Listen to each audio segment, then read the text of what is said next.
This is the Vincast, Australia's only podcast dedicated to the world of wine. With over 100 episodes of the podcast and roughly 80 to 90 hours of content, the podcast really does rely on the support of the listeners to help it grow. The support is very, very simple to provide. All you need to do is to let someone know about the podcast who might not have heard of it and to encourage them to have a listen. The best way to do that is actually to go to the iTunes page for the podcast and leave a 5-star rating and a review, providing some feedback not only to potential listeners, but also to potential guests and to myself about how I might be able to improve the show. Thank you to everyone who listens regularly. And if you are new, welcome aboard. And I hope you listen to many, many more episodes.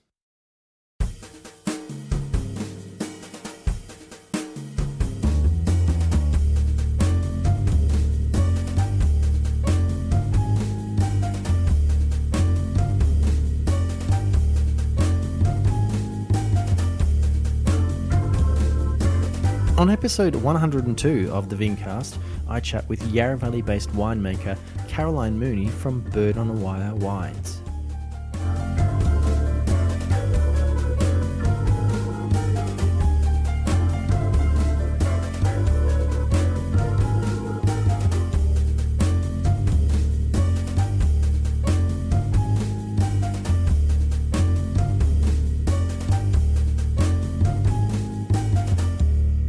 Hello there, Vincasters. Welcome to this episode of the Vincast. My name is James Gasbrook, otherwise known as the Intrepid Wino. And thank you to everyone who had a listen to Sierra Reed Milne's chat on last week's episode. It was really fantastic. I'm so excited to be engaging with really up-and-coming winemakers like Sierra, and this week's guest is no exception. Her name is Caroline Mooney, and although she has many years of experience making wine, particularly in the Yarra Valley, her brand of wine, Bird on a Wire Wines, is really gaining quite a lot of attention and producing some really classic wine from a number of different varieties. So I was really thrilled to sit down and find out about her story, and also to taste some of her wines for the first time, which I did on my YouTube channel, Intrepid Wino, where I actually filmed some tasting videos, which I call Let's Taste. So I do recommend having a look at that video. It is actually the 100th edition of Let's Taste to find out more about the wines, but make sure you do that after you listen to Caroline's story, because it will put the video in so much more context. So please do enjoy, stick around till the end so you can find out how to get in touch with Caroline and myself. But until then, I'll see you on the other side. Caroline, welcome on the podcast. Thank you very much for coming down to the Vincast recording studio, if you can call it that, and welcome on the show. Thanks very much, James. Nice to be here.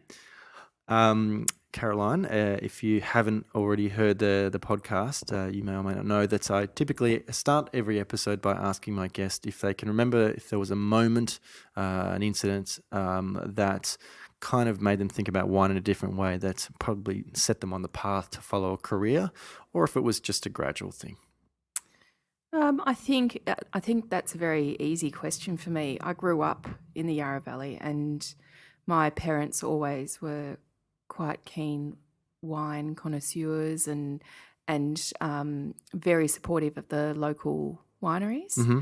And as children, we used to get dragged along to cellar doors where, they'd take their city friends out and go and find wines and buy wines. But I suppose the idea, one of the really lovely things about that was on our birthdays, as we got older, Dad would always open up a wine from our birth year. Wow. And usually one of the old Yarra numbers. Yeah. And it's not something that you can do that much anymore. No. I mean, not to mention the fact that very we're difficult. all a little bit older, so yeah. finding wines off from that vintage would and be sometimes, pretty hard. As discussed, a little bit unobtainable. But it was always a really lovely experience, and we'd sit down for birthday dinners and very quiet and casual, but it'd be always nice to sort of see how that birth year was looking. Sadly, my birth year is 1973, so not the most awesome year, but I got to enjoy my brothers and sisters' years as Yeah. well. So that was a really lovely tradition, and we still do it now. Yeah. So yeah, it's What good. what sort of business were your parents in the Yarra Valley in those days? Back in those days, they were farming. So we had a property in the Yarra Valley, and still do. And it was a property that sort of went with the ebbs and flows of the agricultural markets, Sure. I suppose. So we went from dairy farming to sheep and then cattle, mainly Charolais, Yep. and then back to dairy. And sort of, I suppose, the urban pressure on the Yarra Valley created really high rates, and they really needed to look at how they could diversify their property. And that's when Yarra Valley Dairy started. How big was the property, and has it changed since you were young? It's a little bit smaller now, but not by too much. It's about 340 acres. Whereabouts is the property? It's on St Hubert's Road. So the Yarra Valley Dairy is based on it. So it sits in between Yering Station and, say... Domain Shandon. Yeah, or Punt Road. Yeah. Along the St Hubert's Road there. Yeah. So it's a lovely strip. It's like a cricket pitch that runs down to the Yarra River right near Yarra Glen. Yeah. Through there. So I was very, very lucky to grow up on such a beautiful property. Yeah. And I still, to this day, just think I was the luckiest kid in the world, really, to do that. That's commonly kind of referred to as the sort of the valley floor, the real heart of the Yarra Yeah, Valley, exactly. especially in terms of wine. Yep, exactly right.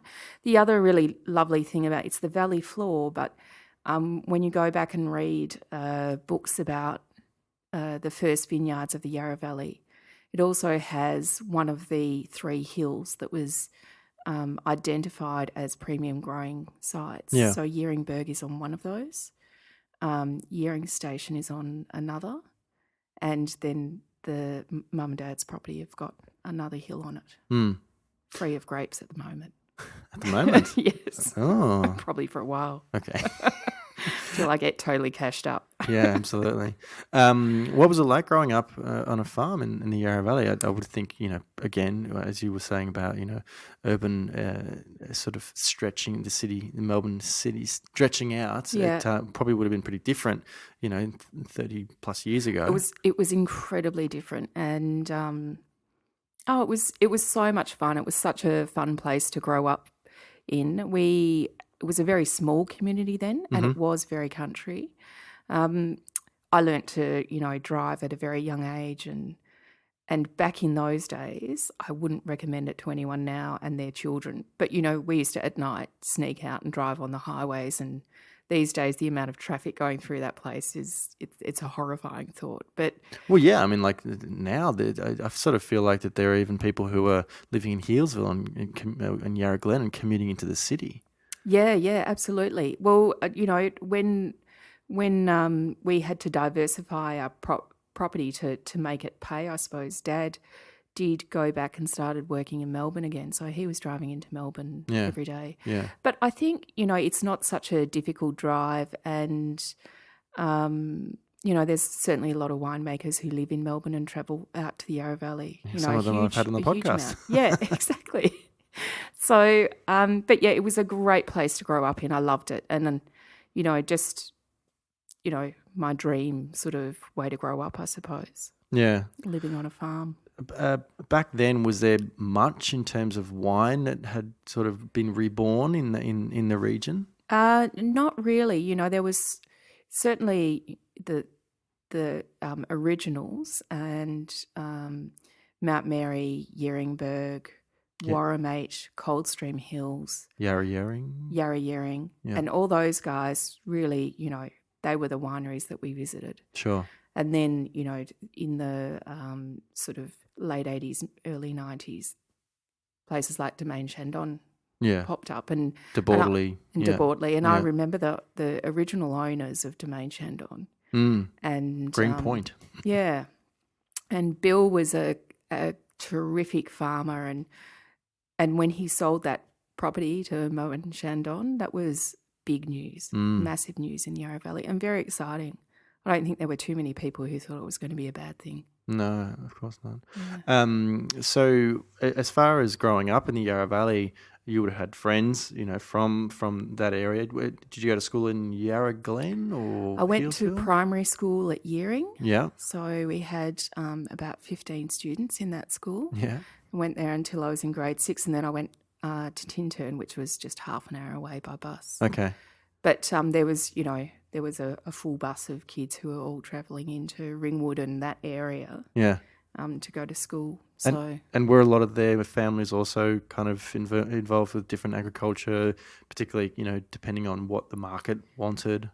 yeah, there were people, certainly families who were involved in there was racehorse breeding and Oh, yeah.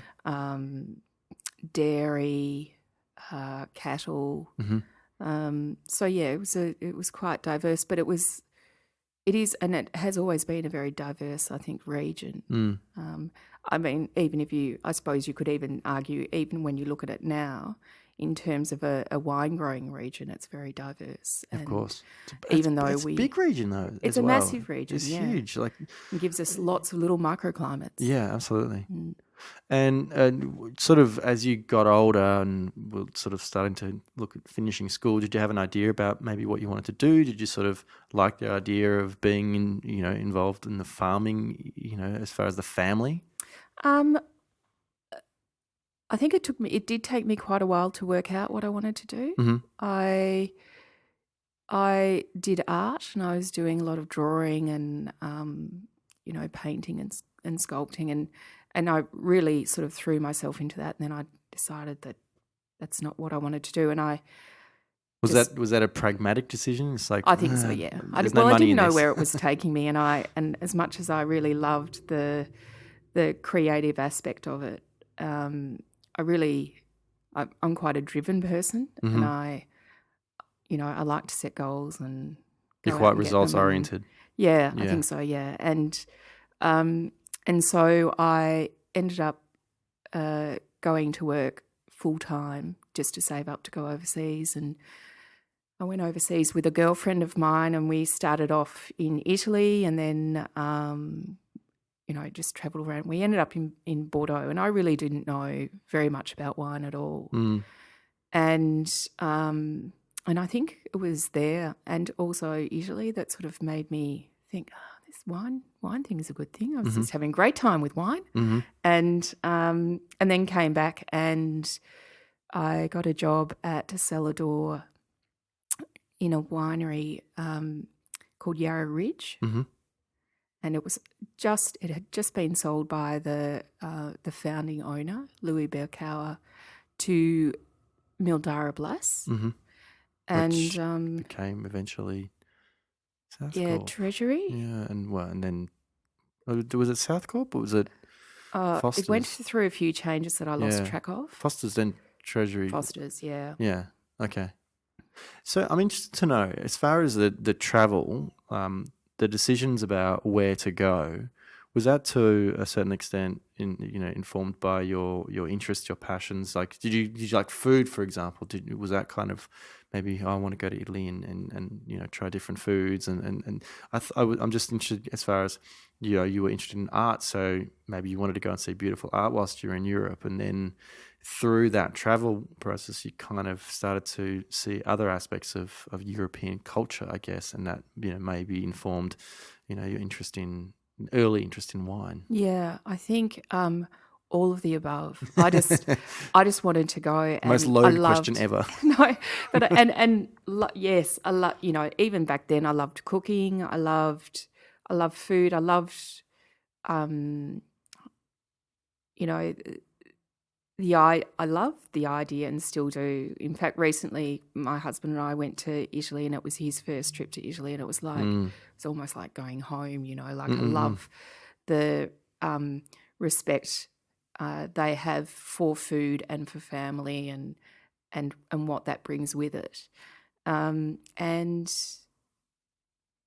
I suppose I was just dying to see the rest of the world. Yeah. And I'd seen snippets of all these amazing museums and basilicas and food and wine, and certainly when I went over there, I was just soaking it all up. I couldn't get enough, and Did I you have certainly any? brought it back. Did you have any, quite profound experiences in particular as far as maybe eating and drinking? Can you remember? I remember a tomato. Yeah. Like I remember we just made this tomato salsa and just put basil in it, and we rented a little cottage in a small village in Italy, and it was just ridiculously simple, which of course now I understand, which is what's so beautiful about Italian cooking. And we were just, we just couldn't believe how good this tomato was. That the old man who had the cottage next door, who had the most gorgeous vegetable garden, dropped in a little selection of vegetables for us to cook from, and it was all just too much. And we looked out over this valley and living in this beautiful stone cottage, and it was all just so beautiful. Yeah. So, yeah. So returning to Australia and going to work in a cellar door, was that a conscious decision? It's like, oh, I like that industry, working in wine, brings me some joy and interest. And was that just more a circumstantial thing? I think it was certainly. You could see how dynamic and exciting the industry was becoming in the Yarra Valley. Sure. It was very clear that great things were afoot, and I think I was very much drawn to the agricultural aspect of it, where you take something and you take a raw product and you make something. And however, I'd sort of always been slowly or gently steered towards a more marketing sort of role. That, I think my parents really, that was what they really wanted to see me. Yeah. That was the way of the future. And to be honest, they're probably right. But I was really drawn to the making aspect of it, Sure. and the vineyard aspect of it. And so, I can't even remember your question now, but I think I actually think that kind of comes back to your interest when you were still at school in terms of art. You liked kind of the creativity, that expression. If in the context of, say, sculpting, you're taking a raw material and you're turning it into something quite beautiful. And that's, I guess, one of the really special things about wine is it's taking an agricultural product, which is grapes, and then turning it into something completely different, and there are processes involved with turning it into that wine as if there were, but you make choices to sculpt it, to craft it into something that you envisage as this is going to be something beautiful. And so I think that possibly, maybe, making assumptions here, was what you liked about wine. And to a certain extent, I guess it probably wasn't a bad idea, to sort of look at the business side of things, because it probably helps you now as far as running your own wine business. Yeah, I think so. And I think certainly in terms of winemaking, you can, as with art, you can read about it, you can study great works, you can go and stand in front of amazing pieces, but it's not until you do it yourself that you're going to find your own individual take on a media. And I think you certainly get a different kind of appreciation for it as well. Yeah. I think you can be profoundly moved by something in a different way if you have that experience yourself. Yeah, definitely. And I think, I think making wine definitely feeds my creative self, because I don't paint anymore. I haven't picked up a brush or a piece of charcoal for years. And but I get quite a lot of satisfaction out of, when those grapes come in. It's just, what are we going to do with it now? You're looking at a vineyard is the same way as looking at a landscape and then choosing how to express it, Yeah. And I really don't see a huge difference. Yeah, no, I think you're right. And but what's terrific is at the end of it, you can drink it. Yeah, of course. The consumption of the product, and I guess again that's something that makes wine so even more subjective is that it's consumed in a different way. Whereas two people might look at a painting or a sculpture and interpret it differently. Wine is so much more because there are so many more like you're using more senses in a way rather than just visual. Yes. And then even then when you're talking about sense memory, sight, smell, taste, you have different associations with all those kind of things, and that's why I think people can write books about a single wine. Maybe I might be exaggerating a little bit there, but you know what I mean. Yeah. And well, it's so subjective. Exactly. Both forms are so subjective, I think. But yeah. So what were your early experiences like, in the wine industry, working in cellar door and then, talking with the general public who are coming and tasting and wanting to learn about wine? I think I used to take vineyard tours at Yarra Ridge, and I just loved going out into the vineyard and talking about what was going on in the vineyard, and used to get as much information as I could about it. And then I realised that what I really wanted to do is work in the winery. So I approached the winemaker at the time, and he said that the cellar was full. So I left and did my first vintage at Tindara, and that was a terrific experience. It was such a big. I'd never seen such a big winery before. Had you had the opportunity to travel much in Australia before that? Oh, up the East Coast. Right. So you hadn't been to South Australia. No. Had you tasted much wine from South Australia? And I know there's lots available, but look, a little bit. I suppose the classics. Once again from Dad's cellar, but no, that was a real eye opener for me. Looking at. Do you think that in the same way that going over to Europe and being exposed to different culture filled you with an appreciation for food and wine, do you think that it was really beneficial for you to go and do a vintage out of Victoria or out of the Yarra Valley to kind of give you an appreciation for what the Yarra Valley had, and that informed your decision to moving forward? Yeah, definitely. I think what it did essentially is I gained a really clear appreciation for how large wineries operate and the efficiencies involved in there. And I think any winemaker should have a crack at that and just cut their teeth on a little bit of large scale winemaking to put things into perspective. And how those businesses run is, it's not what I've chosen to pursue, but it's pretty impressive, and it sort of certainly sharpens your cellar skills. Yeah. And then coming back to the Yarra Valley, it's I came back to Yering Station working with Tom Carson and Dan Buckle, and that was just like, oh my goodness, it was just such a different scene. And at Tintara, I worked with my first vintage. I was looking after roto fermenters and massive potters. Sure. So then to go to Yering Station and see all this beautiful small batch winemaking, and be very much included in the information thread when it came to what was going on in the cellar and the winemaking techniques and the start goal and the end goal, and all that sort of stuff was just like a confirmation of where I wanted to go. I feel like that large wineries, commercial wineries get an unfair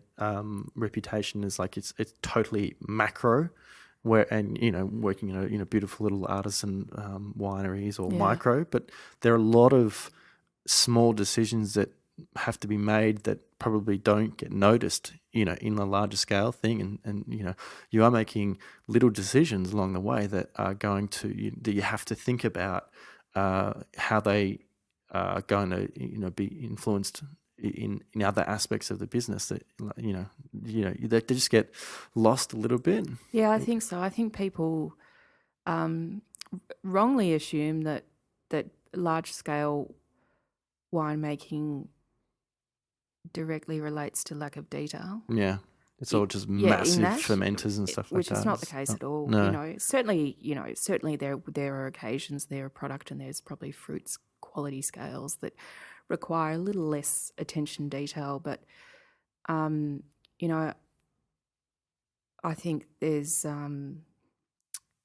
I just think it's a totally different way to look at winemaking to what I'm used to now, and requires a huge amount of skill and organisation and knowledge. But that certainly gave you a really, big influence in terms of when you did come back to the Yarra Valley and started working at Yering Station, sort of looking at, significantly smaller scale. How big was Yering Station at that point? I mean, how many ton were they crushing each year? So my first vintage there was 2001. It was a pretty big vintage. Yeah. We all still go, 2001, remember that? Oof, scary year. And I think we did around, I think it was around 1,700 tonnes. The biggest vintage I did at Yering Station was, I think, close to 2.5. Yeah. So, but that was an incredible year. We pretty much worked 7 days a week for 16 hours a day for, 3. It just went on and on and on. Yeah. But I remember that was my first vintage, and we were having our end of vintage party, and Tom said, Mooney, well, get up, Mooney, you can give the speech. And all I could think was, I can't believe we all got through that vintage. Yeah. And half the crew couldn't speak English. And, we had some terrific wines at the end of it. So it was just a great environment to step up into. Sure. And there was no room for slacking off or hiding behind a tank hoping someone else would do the job. It was just all hands on deck and let's get through this. So, and that was the other really, Yering Station was a terrific team. There was some amazing skills in that cellar. And we had access to some incredible fruit. Yep.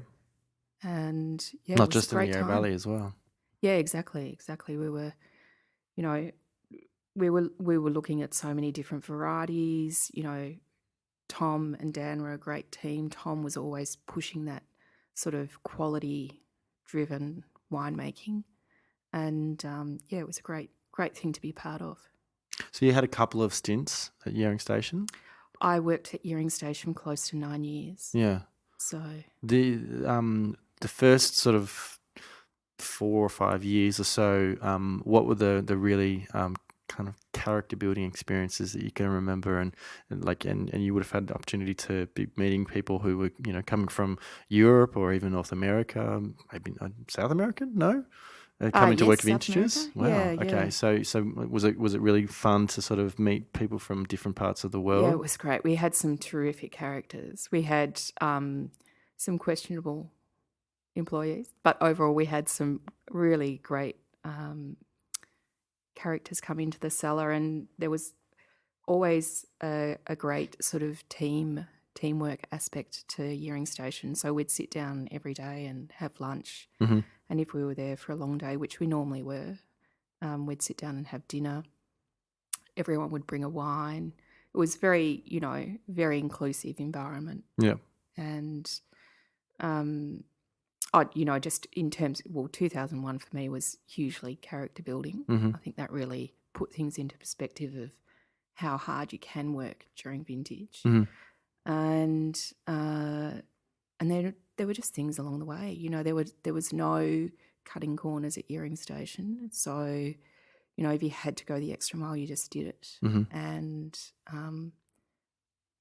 that was just a great way to learn, I think. Was there also a really good community, in the Yarra Valley in general, as far as, winemakers and people getting together and, if they're like Yarra Valley Wine Show, for example, and stuff like that? Did you get getting involved with that sort of thing? Yeah, we did. We had a really great tasting group. Actually, we started a tasting group when I was at Yarra Ridge, and that sort of continued on. There was great camaraderie between the winemakers in the Yarra Valley, and there still is. I think it was a little bit more relaxed back then because it was less competitive. Yeah, a lot. Well, I sort of feel like there's the sort of Yarra Valley today is a lot. They're a lot more new, like a lot more small. Yes. In some cases, like yourself, people have sort of started their own brand as well, and there are also people who are not from the Yarra Valley, and maybe not even from Victoria, and they've come, and they've started their project in the Yarra Valley. It's a really dynamic region, and I think it almost goes through a rebirth every 5 years. Yeah, I think you're right. I think, there's so many little labels in the Yarra Valley now. So you've still got your big players there, but you just scratch the surface, and there's just it's like an ant farm of small labels running sort of around the bottom, and then on the whole, making some really terrific wines. Quality wise, Wines, very small batch, very focused. And it doesn't really matter whether they're from the region or not. The whole idea of continually pushing for better quality and for a region is terrific. Yeah. It pushes the region forward. But it's just a little bit more competitive now, and I think there's more at stake these days. So I think there's more pressure on winemakers to really keep punching out terrific wines because there's more money invested. Very true. At a certain point, you started studying. That was, of course, whilst working for Yering Station? Yeah, I started studying. My first year of study was 2001. Right. And when did I finished that 6 years later. So it's 6 years. That by was distance. Charles Sturt? Yeah. Charles Sturt. All the winemakers at Dimension on that, they always went to Charles Sturt. Yeah. Did you find it challenging to kind of do that externally? Yes, without a doubt. And I came from an arts background. So all of a sudden I was, studying subjects that I'd virtually been told at school I would never be able to achieve. Yeah.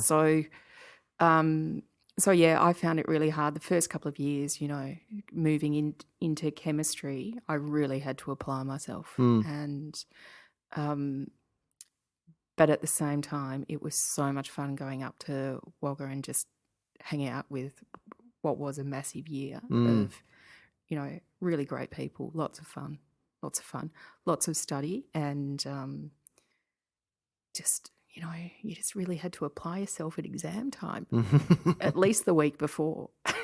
So, yeah, it was intense. In those years, did you get the opportunity to go and work vintage overseas, like particularly in Europe? I didn't. I went overseas with Yering Station. I suppose, I went over and worked at Charles, but that was sort of towards the end of my time at Yering Station.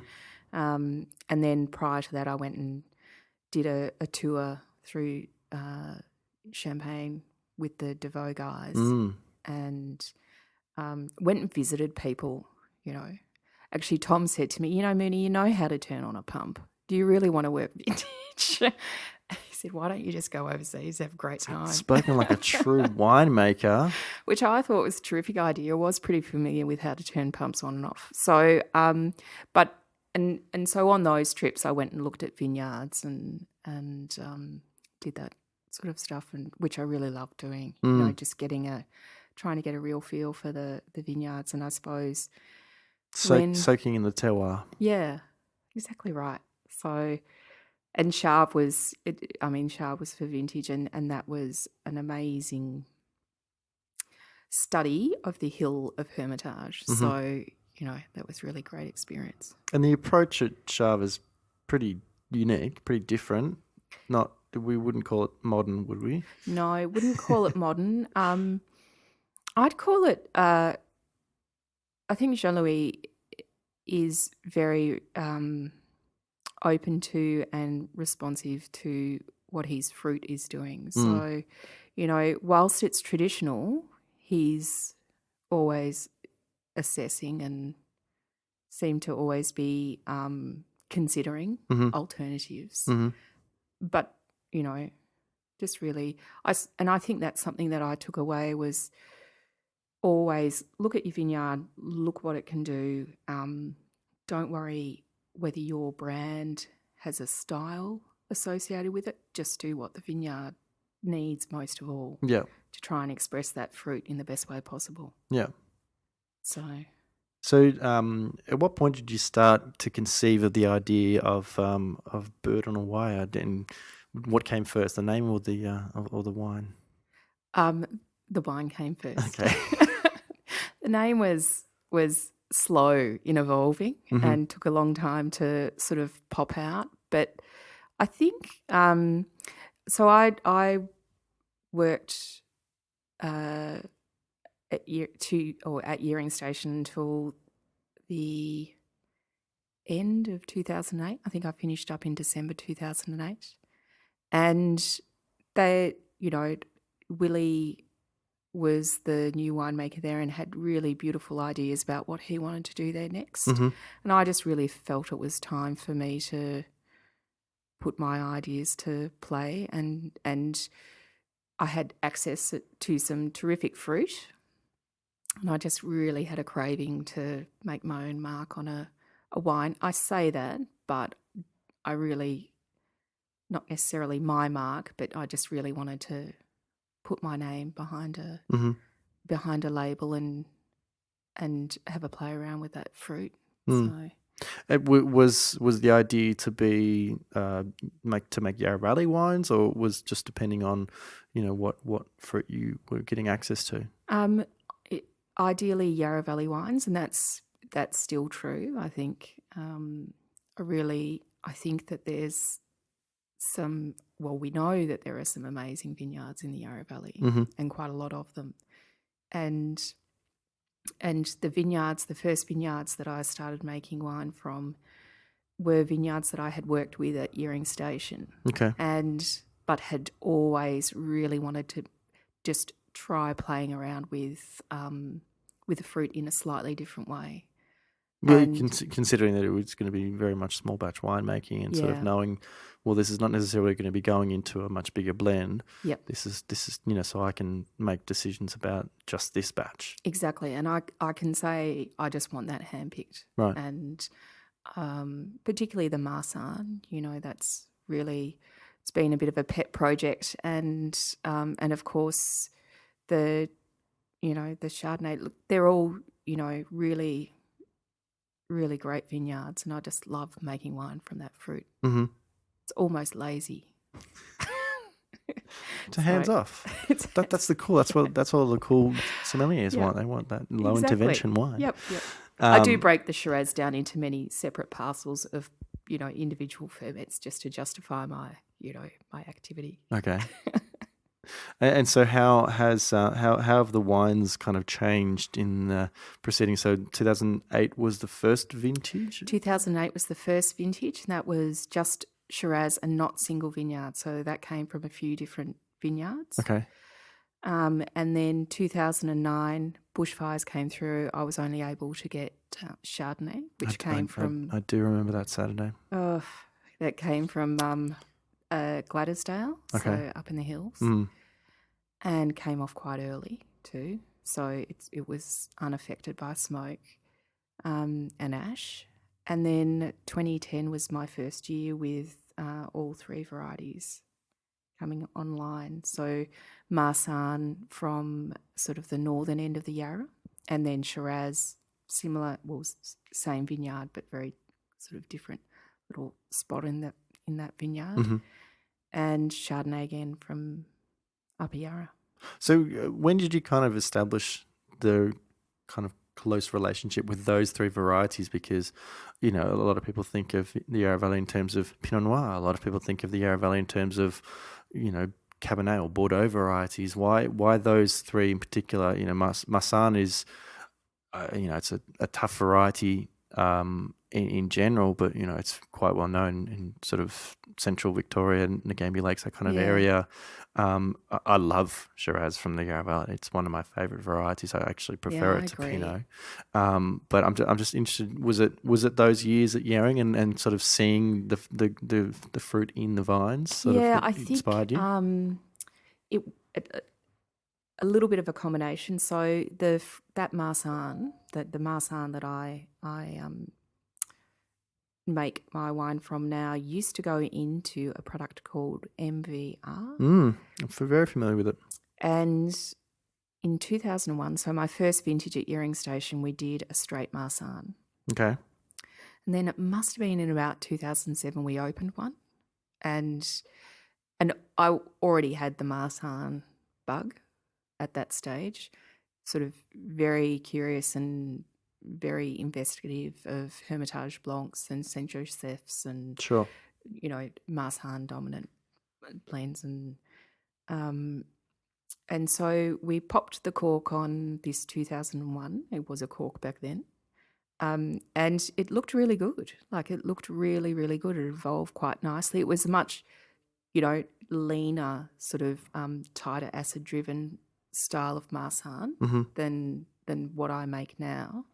But, the fruit profile was really good.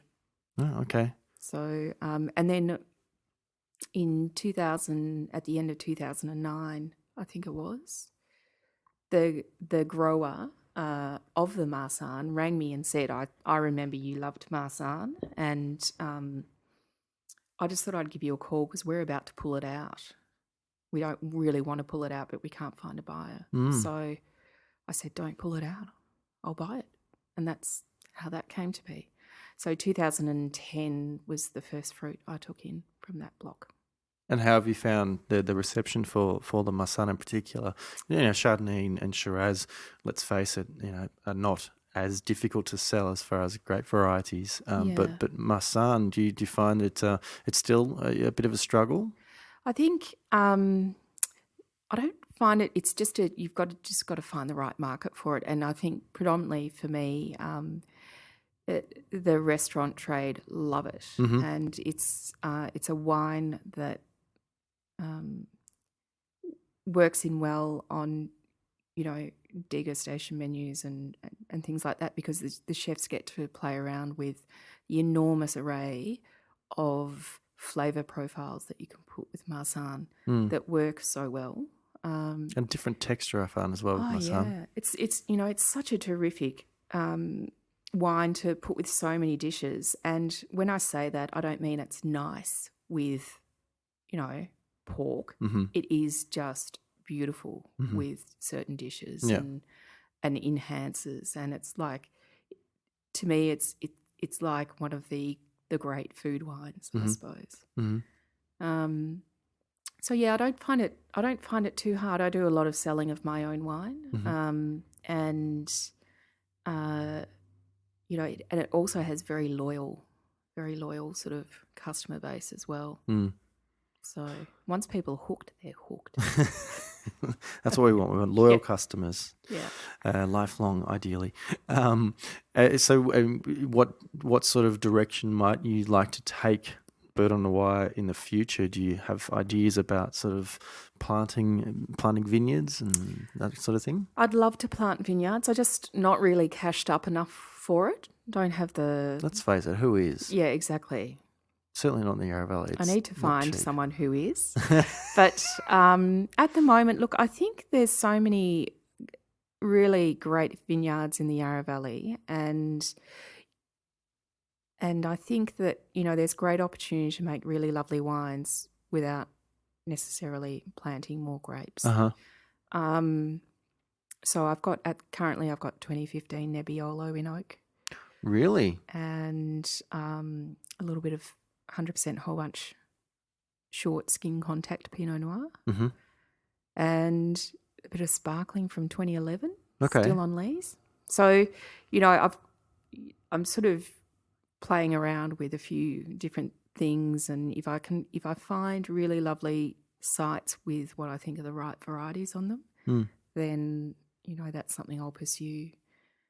I'm not necessarily interested in padding out my portfolio, I suppose, with other varieties just because I can get hold of that fruit. You don't want to do it just because you can. You want to do it because you're really passionate about it. Yeah, exactly. So that's Bird on a Wire, and I suppose, it'll never make me millions. But it'll make you happy. But it'll make me happy, yeah. So that's probably, I probably should have a longer term business plan, shouldn't I? I should probably need some sort of something like that. But I don't. I don't know. So I'm just going along. Currently, I think it's the longer term part of it is just like, this is what I'm hoping to achieve, not, like, it's funny you talked earlier about, being quite results driven. yeah, But the results should be every year, I just want to make the best wine that I can, most interesting wine, and not make compromises about that. You know, and not make compromises like, there's some reason for sale. It's going pretty cheap. I could make a wine for that. No, I'm making a little bit deliberate decision because I know I can make a wine that makes me really happy, and the customers who I've already established for the brand are going to love. Yes, exactly right. And it's a very slow way to grow your business, I might add. But that's wine. I mean, Very wine's organic. been around for thousands of years, so Yeah. it didn't just spring up from nothing. Yeah, exactly. And I often, think about who are those customers of a person's business. And I suppose ideally what I want is loyal, long-term customers. Yeah, Not fad-driven customers. sure. Because I don't make wines that probably really appeal to fad consumers. I think you need to sit on them for a bit and sit on them, stare at them in the glass, and then just see them open up. Hopefully at a certain point, those fad wine drinkers get enough experience and they kind of see every wine for its potential beauty, rather than making a decision about what they like before they even look at the wine in the glass. Yeah, exactly. That's something that I'm hoping to achieve as well. And I like people to be more open minded and have hopefully they get enough experience to know why they like something. Yes. Rather than choosing something because they're told that that's what they should like, or that's what's cool. Exactly. Caroline, thank you very much for your time. I've really enjoyed finding more about your background. As far as people following yourself and the brand, website address, any social media accounts you might like to let them know about? I do. I have a website, and it is Bird on a Wire Wines, which is plural. Yes. .com.au. Yes. There's Twitter, which is Bird on a Wire Wine. Mm-hmm. Facebook, Instagram, and I'm sporadic on all of them. So guys, get on the social media accounts and hassle Caroline because you want to hear more from her. But thank you for being on the show. Pleasure. Thanks for asking me. And thank you for listening to this episode of the Vincast. I have been James Scaresbrook, otherwise known as the Intrepid Wino, and I'd love for you to follow me on social media. On Instagram and Twitter, I can be found at Intrepid Wino, and the podcast can be found on Twitter at the Vincast. If you like my Facebook page, Intrepid Wino, one word, you'll see all the different links that I share and also some lovely pictures. And I'd love for you to come to my YouTube channel. As I mentioned, I open up Australian wines under the Let's Taste style of video, including very recently some wines from Caroline herself. But there are lots of other videos, including my experimenting with making wine for the first time this year, and the Intrepid winemaking videos. Have a look at those, like some videos, leave some comments, make sure you subscribe. If you subscribe to the podcast, which you can do on a number of different platforms, including iTunes, Stitcher, Player FM, Podbean, that means you're going to get the newest episode of the podcast as soon as it becomes available. And it's also a great way to provide me some feedback by leaving me a rating and a review, which I would really appreciate.